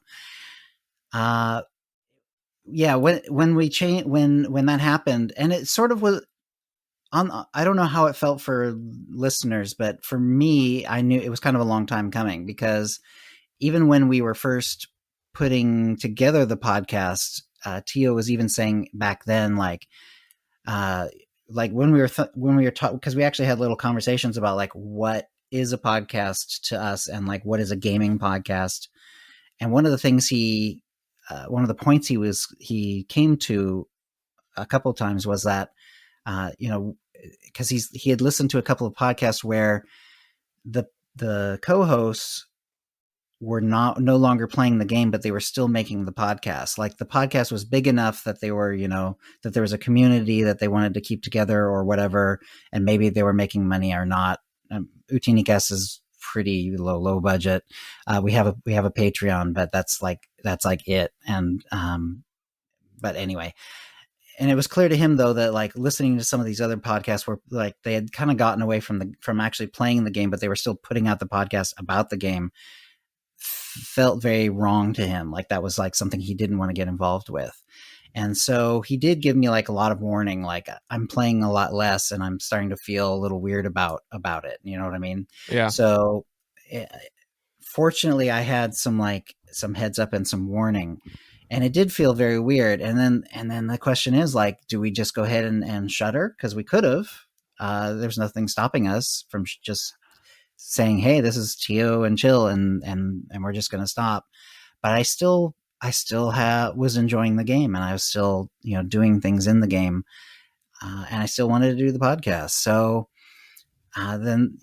so that did feel very weird, and it was a bummer at first, but but I totally get it. I mean, he had done so much for the podcast, and like he was not only was he like the tech guy, and kind of still is in a way when he needs to be, but also like he did the news back in the day. Like I've done the news for a long time, and it feels very natural to me now. But for years, that was like his corner that he enjoyed doing that. So I had to take over that part of it. And also when he left, that also meant that I needed to start editing the podcast. So I knew that in continuing the show, it wasn't just a question of, like, it wasn't just a question of doing the same thing, but having a new co-host. I was going to be doing a lot more by definition. Like I would be doing the news. I would doing the editing of the podcast, the actual audio. And I knew that was going to be a big thing. And that freaked me out actually for a while, because I have no background in that. Like that's not a background that's not something I've done before. I like technology, and I've been around computers a long time, but I'm not a programmer. I've not, I've not done anything sort of like that in terms of, my career or anything like that. So it felt very weird and very scary to actually go forward and then continue the show, and then actually, have to edit it and put it together and make sure it got out okay. And Tio does help with that, like I said, on the back end. Once I have it edited, he actually puts out the podcast. But that part's pretty easy. If you have a podcast, that once you have the edited file, and it's ready to go, then just actually getting it onto the website is relatively straightforward. And then there's a feed that puts it out on the podcast programs. Right. So that's pretty simple. But anyway, so then there was this whole weird transition period where I had some guests on to sort of see how the co-hosting might go. And then you had a lot of guests on. It was fun. It was fun to do, and it showed how awesome the Ootinicast community is, because nobody in the community wanted the show to end, and everybody everybody stepped up, and you had so many guests that were just happy to be there and during that transition. And then I remember myself, I was on the show and Doc was there, and I said, Doc, you should be on Ootinicast all the time. And he's like, you think so? And you guys just made this awesome connection, and bam, there was your second co-host. Yeah. Because it wasn't that idea didn't come from me. It's here's a message, you should actually reach out to Doc and see if he wants to actually be your co-host. And I remember I was thinking, wow, because I knew he was interested, obviously we'd had him on a few times and everything. And he was always really good. And it's not like I wouldn't say no, but I knew he was a really busy guy too. He was getting, getting his PhD. He was starting work at this is the transition period where he was he has gotten his PhD. He was getting into work related to his actual PhD. Right. And and I was but he said yes. And it was really great. He's a lot of fun. We still do the mind trap because that was his idea. So, and that's something I found was really kind of one of the best things about the transition, the first one, but also the one to Kitty. And that's when you bring someone on, there's a lot of momentum when it comes to doing a podcast. You get used to doing a certain way. Your audience is used to doing it a certain way. And because of that, changes tend to be either put off or just not thought about, or maybe, or they're very gradual. You make a little change here and then. But when you have a co-host change, and it's such a big change to the podcast, it really is an injection of fresh energy and ideas. And it's not like Tio wasn't, a great co-host. Of course he was. He was all the way through. Even when he was getting really busy and, wasn't finding time to play SWTOR, he was still putting the actual energy into getting the podcast out and making sure that it was really good. And, of course I appreciate that. But there's just something in the nature of getting a new co-host where there's just new ideas and new points of view. And because of that, he started doing the mind trap. And for his point of view, he wanted to do the psychology of gaming, which is his thing. That's his whole thing. And so he started doing the polls, and that became the mind trap. And we would discuss the polls and what happened with them. And it was always from, or almost always, I think a couple of them were more generic, like SWTOR ones. But they were all psychology point of view, and it was a lot of fun.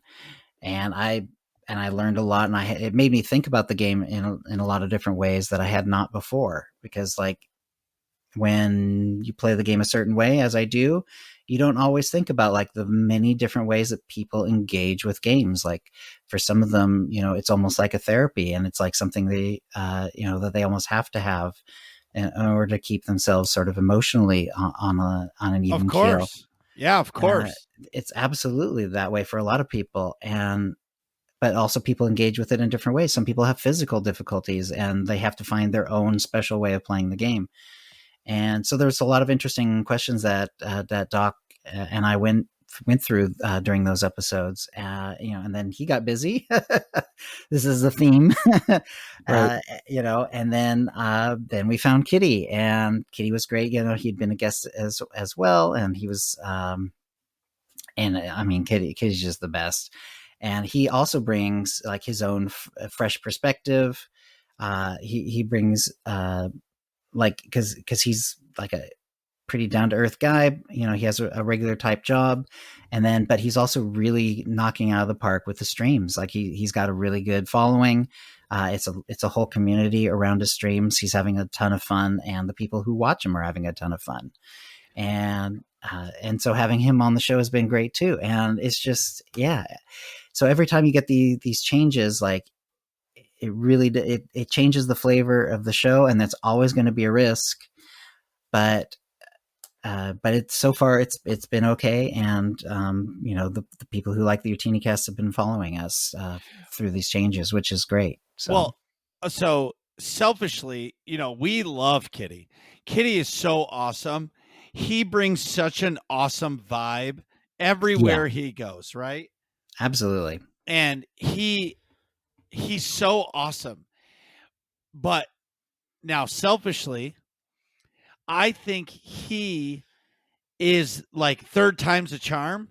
He's the best host you've had because you guys play the game the same way.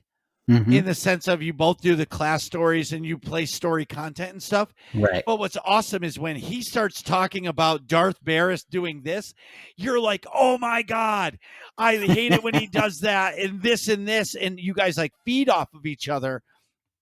Right. And that energy shows up and you're like, wow, listening to it, and it makes you excited to like, oh shit, I'm going to go play this class story because I want to see this part. Yeah, it's true. Yeah, we both do play the game that way, and we both have sort of this like crazy detailed knowledge of the class stories. And even so, I always, every time I play it, I still get to like these whole chunks that's like, oh my God, I forgot about this character, that has this little arc on Balmora or whatever. And it's like, oh, yeah. And then it's like revisiting a friend, and it's like you get to see this person again. It's like, oh, that's right. On the Trooper story on Balmora, like the resistance guy just hates your guts. Like he's an a-hole to you the whole time, from the first time you see him until you leave the planet. He's mad you're there. He's mad at the Republic. He doesn't like troopers because you remind him of the Republic. And yet he's being kind of forced to kind of help you out, and it is amazing. and there's like, and yeah, it's true. It's like, and I could talk about that guy, and I know that Kitty would remember exactly what I'm talking about. Yeah, so that does really help. Kitty's just, and also just Kitty as a human being is just he's just a good guy. So. Yeah, so it's been a lot of fun with Kitty. I like him too. So. He's totally one of my favorite people on this planet. So tell us about your second podcast. Right, the second one is Cryptobiography, and we're 218 episodes in, and it's a bit strange. It's actually it's a two-headed beast. It's actually like a hydra with one of the heads burnt off. So it started out with the idea that I would be talking to folks and just like getting them to tell me their life stories and having like talks and interviews with them. And that worked for a while, and we ended up with getting, I think, about 60 episodes in. But increasingly I was finding it harder and harder. I'm just not connected enough. Like I'm not like right in the middle of like a big city. I'm not like, that's just not, unfortunately, I just don't have the kind of connections to sort of keep that going. And so I was having to fill it in with other things, like from my own stories from my own life. I must have told like how many stories from my own life. I started doing some other fun, but kind of like not really related things.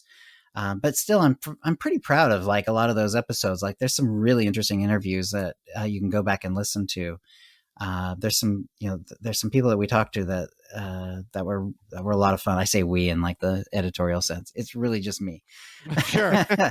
And so I changed it because I had always had the idea of what if I just did a fictional podcast, and Cryptobiography works fine as a fictional podcast name, I think, especially since I tend to do a lot of like fantasy and sci-fi type stuff anyway. Mm-hmm. So Cryptobiography sounds fine for that. I must say though, like doing Cryptobiography, and now that I'm doing, I've done the occasional, one-off episode thing where I've just talked about what's going on in my life or whatever. But for the most part, I've been very good about actually doing like new fiction. There's like new fiction every week, and most of the stories tend to be about like somewhere between 5 and 10 episodes long. Right now I'm on a real jag. I'm like 14. This is going to be the 14th episode of this one story. So it's almost getting to like novella length, but Right. It'll be done reasonably soon, but it's got a ways to go. But with the show, it started off as one short story, like a one-off series, but then your I don't know if you would call it writing progression, but your progression in your writing started to grow, and you got into more detail, and then you got into more detail, and then even more detail, and then it was just too much for one episode. So then you started breaking it up into like 2 parts. Right. And then there's one distinct show or episodes I remember. It was a guy and a little girl, and I think it was like the zombie apocalypse or something happened. Mm-hmm. And, like they ended up together, and it was almost like, her family was gone and his family was gone, and they almost became a family together in this house. Right. And it was such a wild ride, because having a young girl come into your safety net of like, this is our home, like my home, and I have it set up perfectly, and I follow a regiment. Yeah. And right. He had set up something because like, it was obviously in a very dangerous situation, but he had the sort of the way that he had figured out this way that he could survive, and avoid being killed by the zombies. But then, yes, now you have this other person in your life who is a lot more vulnerable. And yeah, it was just basically that was a lot of fun to tell that story. And also, I've always just been a zombie guy anyway. Like, I saw Night of the Living Dead, actually, I'm pretty sure it was, when I was like a little kid, like way too young. Like, I think I just caught it on TV one night. And ever since then, like once in a while, I will have a zombie nightmare. Like, all that night will be like me running away from zombies. So like, there's definitely like something about zombies that definitely that just hit me on a very deep level. I think it's just, the whole idea of, for me, I mean, there's different, and the cool thing about zombies is like, there's different aspects of the zombie story, that you can go at. For me, the interesting part is sort of the breakdown of society, and then trying to figure out a way to live, in this sort of like crazy new dynamic where, resources are running out, nothing's being replaced. A lot of the things that we would have used to survive normally are just gone. There's no electricity and so on, or there's extremely limited electricity to like, batteries, and the batteries are running out, that sort of thing. Mm-hmm. Yeah. So one of the interesting things for me about the podcast, well, there's a couple of things I would say. One is that I've always, over the course of my life, like I was an English major, and I actually kind of focused on writing, creative writing, and that was in college. I've always found it hard to write outside of like out of some sort of structure, by which it doesn't have to be like a class necessarily, but it just has to be like me. Like, there's a couple times in my life where I started writing again, and it was like on a more than very irregular basis. And every time it was because I told someone, okay, I'm just going to give what I write to you once a week or whatever. And it didn't even matter necessarily if they were going to read it or not, but as long as I knew that I was going to give it to them, it was enough to keep me writing. And I wanted to get back into that because I had gotten away from it. It had been a little while since I had done any sort of project like that. This is also in a period of time where I had lost my wife, and I was just kind of looking for, things to like, what do I want to do with my life? What do I want the rest of my life to look like? And by doing this podcast, it gives me that mental excuse, which is all I need to keep writing. And like anyone who does writing will tell you, like, the hardest part is just to keep writing because it's so easy to not write. And for whatever reason, it's just very hard to sit down and make yourself write on a regular basis. So that was actually one very important part of it for me, is just because I knew it had worked for me in the past. If I did a podcast, if I did turn Cryptobiography into a fictional podcast, I knew it would be enough to keep me writing, and it has been. And then the other thing is, it makes me write in a very specific way, because I can't tell a story in there's certain story styles and certain ways of also writing but also editing that you cannot do this way, because this is episodic.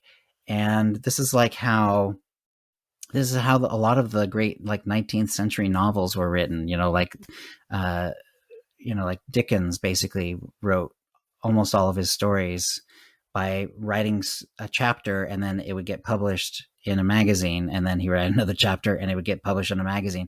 And when you do it that way, and I'm finding this out myself, you have to commit to like parts of the story, and whatever you've committed to in the past, in the first episode, you can't easily go back and change. You can't just say, oh, okay, that character doesn't work, so that has to go away, and then we're going to edit all this together and it's going to be something different. You can do that if you're just writing a novel off on your own and you're just going to submit it at the end. If you're doing it episodically, whatever you commit to, you're sticking to. Yeah. Otherwise, how do I go on to the next episode and say, okay, well, we're 14 episodes in, but remember this like whole story arc that was like 5 through 7 and involved like some important characters. Well, we're all changed. You can't do that. I can't do that. So I have to it makes it, but to me, that's actually kind of the fun, and it's actually kind of the challenge too, because it's like, I have to tell a story in a way that actually makes sense going forward, and yet also commits to whatever I've already put down. So it's been a lot of fun. I tend to write sort of like, some of it's, you could just sort of generally call it fantasy or sci-fi. Some of it is more sort of horror related, like the zombie stuff. I would say ultimately, like, a lot of it is very, I would say, like Twilight Zone influenced. Like, there's a sort of a common theme when I look back on my stories, is a lot of it is I'm writing something with an idea in mind that I'm not letting the listener in on completely originally. Like, there'll be hints, and then it'll be bigger hints, and then there might be some like even things that kind of like hint away from it, and then it brings it back, and then I actually reveal it like towards the end. That's become like a thing for Cryptobiography, like, and which makes it actually works really well for the title of the show, because crypto meaning secret, and then biography meaning life story. So I do tend to like have an idea, like, okay, what happens if a character does this? Like, what would happen if I have a character who woke up and like, couldn't remember, anything about his life or whatever, that's not a story I've written yet, but like, if I did that, what would that look like? And then I don't necessarily from chapter, from paragraph 1 say, okay, and John woke up and all of a sudden he couldn't remember anything. Instead, I would write it from like, you would get it from a like a different point of view. Like, you would get like a lot of confusion and like someone, and then you would have to figure out, oh, okay, this guy just woke up and just doesn't remember his life, and now he's having to work his way through it. So that, yeah, and it works pretty well with the episodic thing too, because that way I have an idea of where we're going, and then it's just a question of getting there. So it's been a lot. It's been a lot of fun. I love doing it. And yeah, I hope people do check it out. There's a lot of stories now. We got 218 episodes. The first 60, like I say, are like the more of the biography ones where I'm interviewing people, and I still think some of them are very much worth listening to. In fact, most of them are worth listening to. And then, and then it's stories after that. So we've got like 100 and whatever, 40 or 50. That's awesome. Yeah. Which day a week do those come out again? I think you said it earlier. So but... the Ootinicast currently, it's every other Tuesday. We actually record it live on Tuesday at 4 p.m. Pacific, so that's 7 Eastern. Yep. You can actually listen live, twitch.tv/Ootinicast if you want to listen to it live. Once that happens, we are also recording it using OBS. You can actually record the audio and the visual. So we record it as well. The audio version is also our emergency backup. And I have had to use it a few times, unfortunately, but whatever, it's all worked out. Yeah. But we also put that out on YouTube, and then I do the editing of the audio, and that goes out the next day. So that'd be Wednesday, every other Wednesday. The exact time kind of varies, but usually it's kind of early to midday. And then Cryptobiography is Sundays, and I usually aim for 9 p.m. Pacific, but evenings on Sunday is what we're going for. So, but that's every week. That's not every. Ootinicast is currently and has been for a while now every other week, and Cryptobiography is still every week. So there we go. That's awesome. Yeah. So I got to ask, what is it like doing? Obviously, you're super duper involved in podcasting, but what's it like both streaming and podcasting, like mixing the two together? Right. It's fun. I would say it definitely, what it does for me, like more than anything else, it's a lot of fun. I mean, I wouldn't be doing it if I wasn't enjoying both the podcast, but also the streaming. Of course. Yeah. 100%. Yeah. You're not going to do it if you don't love it. Yeah. But for me, it's like one of the great benefits of doing the stream every day is it makes sure that I'm kind of staying on course, because with the Ootinicast, it's like if I got away from SWTOR for even a few days, I feel like I would start to like it would be a very weird feeling at this point. I really like being able to play SWTOR every day, at least a little bit. Sometimes it's it's pretty short, but usually it's a few hours. And it keeps me sort of on track. There's no one who can look at the Ootinicast and say, okay, well, they've been playing it for they've been putting it out for 10 years, but they've really been playing it, for 7 or 8, and then now they don't really play it anymore. That has never, that's not us, and that never will be us. And that, like I say, when Tio couldn't play anymore, he decided it was time to go, and I respected that. And it's the same for me. It's like, if you're listening to the Ootinicast, you're definitely listening to someone who actually gets in the game, like regularly, every day, basically. So, so that for me, that's like a big part of it. The other nice thing about the stream is that throughout my life, I mean, it's weird. It's like I'm not exactly super introverted, but on the other hand, it's not like I go out and I'm not a big party guy either. I guess I'm kind of in the middle somewhere. But the nice thing about streaming is that it does keep you in contact with people. Like I see a lot of the same people in the chat regularly. Also, when we're doing the Ootinicast, we see a lot of the same faces, and it's great. And that really, ultimately, it's the people connection that, even though it's online and some people might consider it tenuous, but it really makes all the difference for me. I understand that completely. Making that balance. I love streaming because of the social aspect of it. Pretty much all I do is work, kids, family, podcast, and stream. That's it. That's my life. Right. Yeah. And I love being able to chat with the chat and do all those things. So, as customary to working class nerds, who is your favorite Star Wars character of all time? Boy, that's tough, because I mean, I was born in 1970, and in 1977 I saw Star Wars, when it was released, basically. And then the second time I actually saw the movie is one of my earliest, sort of firm memories.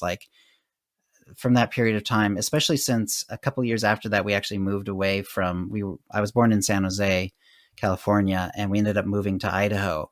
And because of that, a lot of my early memories of California are very fuzzy because they didn't get sort of reinforced, you know? But one of the ones that I definitely that I actually remember is that second time we saw Star Wars, because it was in a drive-in, and we went there, and I remember kind of hanging over the back seat, between my parents, and my sister falling asleep in the back seat, and she still doesn't like action movies. She likes other kinds of movies. She good old Notebook. She just fell right asleep in the back seat at Star Wars, and just watching this amazing movie just unfolding.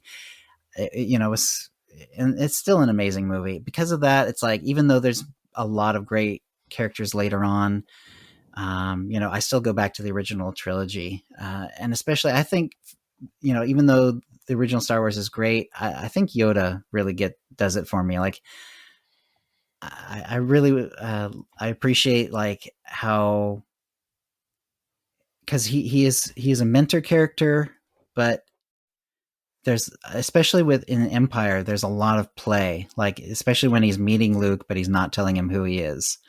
There's just, he's completely wackadoo, and I love it. I just love that. Like when he's screaming mine, and like trying to get the little object away from R2. Like, oh yeah.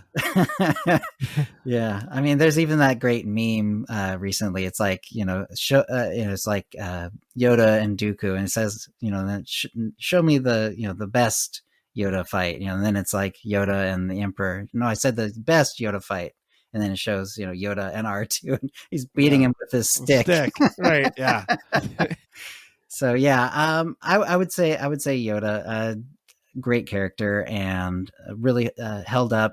One of the characters that kind of holds up really well through the prequel movies.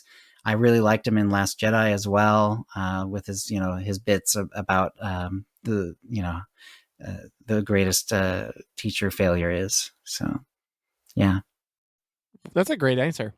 So what is your favorite game of all time?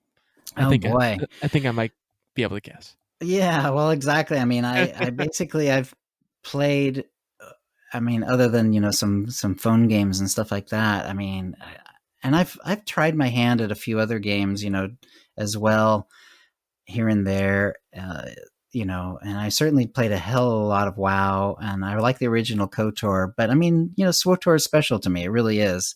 And I do, if I'm in a MOBA mood, I definitely like League, and I do occasionally even stream it. League of Legends is a fine game too, but there's really nothing quite like SWTOR. Ultimately, the combination of it being a really solid just MMO from the basic point of view, and then but also it being completely voiced, so that you actually get like these really amazing. This really amazing acting and writing and story development. I mean, the amount of words that are in SWTOR is just mind-boggling. And I mean, it still has the Guinness record for the most voice acting in a video game. Well, and I'm going to add to that. So when Holly Fields, the voice of Nadia Grill, came on the show, I think that's like episode 56. Oh my God, that's so long ago. Exactly. Well, when she came on the show, she talked about it in like, I'll use our break sound. Geez, Nick, we're trying to do a podcast. When we were doing that, she said that like 7 times, and we picked the best one. Right. She basically said that's what it's like voice acting. So think about all those parts of Nadia. She probably said each sentence 10 or 15 times. Right. She'd be like, she's a pro. She'd put the stress on different sections. Be like, geez, Nick, hurry up. Let's try to finish this podcast. Or like you change the stress in each one. Geez, Nick, hurry up. You know what I mean? You change the stress. Right, because it changes the tone. It changes the assumed area around the conversation. Like if you say a certain way, it means that you're angry. If you say it a certain way, it means you're bored or you're frustrated. Right. Yeah, that's good stuff. And like Darren DePaul has talked about how like there was so much Valkorion that he actually like developed his idea of the character and how he played the character like over years, and and then they brought him back, the one last time recently for sort of the final bow. But yeah, it's amazing how much stuff is in SWTOR. So yeah, there's really nothing quite like it. I mean, yeah, I played the hell out of WoW for a number of years. That's how Tio and I met, and that was great. Original KOTOR is wonderful. One of my favorite games of all time. No one ever knows, but it was called Sun Tzu's The Art of War, and it was from like 1988 or something like that. It was like a little war simulation. I must have played that for like, I don't know how many hours, even though it's basically dots crossing the screen. Well, it is funny how some games just capture you. Yeah. For me, like that game that you're explaining to me was Excite Bike. Like I could play Excite Bike still to this day. Like just because like all you do is like just and you drive up and down the tracks and it doesn't get old. Yeah. Oh shit, I hit the dirt. Let's keep going. Yeah. Right. And yeah, in terms of like replayability, like Dungeon Keeper and Dungeon Keeper 2, man, I played the hell out of those games back in the day. Yeah. And the voice actor, if you've ever played Dungeon Keeper or Dungeon Keeper 2, he has this really stentorian narrator voice. He's like really like evil because you're supposed to be evil. Like you're the dungeon keeper. You are the dungeon keeper, so you're actually making traps and stuff for people. Wow. And then the good, quote unquote, good guys come in and you're supposed to kill them. It's really awesome. And but it has a really great voice. And the awesome thing is that voice actor is in SWTOR. He's also in SWTOR. He plays. I think he does. Like most people, he actually does a couple of little things, but the main thing is on. It's on Alderaan, and he plays someone that I think it's the warrior. Yeah, it's the warrior. Goes kind of has to deal with. He's in the main Alderaanian Empire base, and and he has this great voice. I think I remember that character. Yeah. That's awesome. Yeah, and and it was so great to recognize that guy. No kidding. So yeah. So I was just gonna say, Chill, we have an important question for you. Okay. It's similar to the favorite Star Wars character. Everyone on the show has to answer. It's very important. It tells us a lot about you. What is your favorite ice cream flavor? Oh man, there's so many good ones. The one that I seem to be going back to over and over again, so I'm going to call it my favorite, is cookie dough ice cream, man. Wow. Great choice. Yeah. Marcus, there's just something about it. It's like, first of all, I like chocolate ice cream too, but I like the fact that it's usually based on vanilla. Then it has like chocolate chips in it usually, and that's fine. But then you get to like these nice chunks of cookie dough, and it's just every time it's amazing. It's like I can't get over how awesome it is, especially since like, you're kind of not supposed to eat real cookie dough anymore. You're supposed to actually make it into cookies because salmonella. Salmonella, unfortunately, is a thing. But because they're putting in the ice cream, I'm assuming they figured out the salmonella thing. So I get to have some cookie dough and also ice cream at the same time. It's pretty awesome. But there is nothing on this planet like a good waffle cone with good golden vanilla. That's true too. I'm just I guess I'm a boring human being. No way, I love vanilla. I just love vanilla. I like how it's creamy and like there's no chunks in it. It just goes down your throat nice and smooth. Yeah. I agree. Texture is a giant part of ice cream too. I mean, looking at cookie dough, it's the whole package. You've got crunchy a little bit with the chocolate chips. You've got like the chewy part with the dough, and then like the smooth ice cream also. I think it's a super popular flavor. I had cookie dough not too long ago at an ice cream place. And like it must have been like the bottom of the barrel that didn't get mixed well. There was like one piece of cookie dough in it. And I was like, there wasn't even chocolate chips. I was like, so I basically got like sweet cream vanilla, which was fine. Yeah. Right. But it wasn't what you wanted. Right, Yeah. exactly. There's expectation there. Oh boy, yeah, that'd be rough. So Right. Chill, what is one of your favorite stream and podcast moments? Oh, okay. Um, let's see. Stream it is hard for me just because, like, when you do it 7 days a week, it's like everything runs into each other. It's just really. There's been a couple of like really big raids from you, from Kitty as well, and it's just fun. Like I have a chunk of people in there, and then boom, it's like, all of a sudden it's like dozens and dozens and dozens of people like just chatting, and it's awesome. I love that.